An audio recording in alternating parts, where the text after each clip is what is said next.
হ্যাঁ, হ্যাঁ, জানি, জানি। বেগুন খেতে অনেকেই পছন্দ করো না। তবে আজকে বেগুন দিয়ে এমন একটা রেসিপি বানাবো যেটা খেয়ে তোমরা আমার প্রশংসা তো করবেই। অনেকের কাছে এই রেসিপিটা নতুন, আবার অনেকের কাছে কিন্তু পুরনো। তো ১ম এ বেগুনগুলোকে এরকম করে স্লাইস করে কেটে মাঝখান দিয়ে কিন্তু ছুরি দিয়ে কেটে সেই অংশটাকেও ফেলবো না, সেটাকেও কিন্তু কুচি, কুচি করে কেটে নিয়েছি।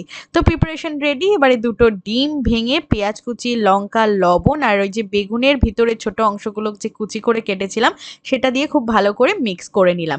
এবার ফ্রাইং প্যানের মধ্যে অল্প সর্ষের তেল দিয়ে বেগুনের রিংগুলো দিয়ে ওই যে ডিমের গোলা অংশটাকে দিয়ে দিলাম। এইভাবেই কিন্তু বেগুনটাকে ভেজে নিতে হবে। ১ থেকে ২ মিনিট মতো সময় লাগে মিডিয়াম টু লো ফ্লেমে কিন্তু ফ্রাই করতে হবে। দেখো উল্টে পাল্টে ভেজে নিলাম আর এটাই কিন্তু তৈরি হয়ে গেল আমাদের ওই ডিম বেগুনি বলতে পারো। তারপর কিন্তু আমি কড়াইতে সর্ষের তেল গরম করে শুকনো লঙ্কা এবং জিরে ফোড়ন দিয়ে ওর মধ্যে দিয়ে দিলাম একটু পেঁয়াজ কুচি। বাড়িতে থাকা সাধারণ উপকরণ দিয়েই কিন্তু চটজলদি বানিয়ে ফেলা যায়। তারপর একটু টমেটো কুচি দিলাম, আদা রসুন বাটা দিয়ে দিলাম, তারপর হলুদ গুঁড়ো আর লঙ্কার গুঁড়ো। ব্যাস মশলাপাতি কিন্তু আর বেশি কিছু লাগবে না। মশলাটাকে কষিয়ে নিয়ে জল দিয়ে পরিমাণ মতো লবণ দিয়ে এবারে ডিম দিয়ে ভাজা বেগুনগুলোকে দিয়ে দিলাম। একটু ফুটিয়ে নিলেই কিন্তু তৈরি হয়ে যাবে। রেসিপিটার নাম তোমরাই দিয়ে দাও। আর হ্যাঁ, এটা কিন্তু ভাত বা রুটি যেকোনো কিছুর সাথেই অপূর্ব লাগবে। কি? হ্যাঁ, হ্যাঁ, থ্যাংক ইউ বলতে হবে না। ভিডিওটাকে লাইক করো আর শেয়ার করে দাও। বাই।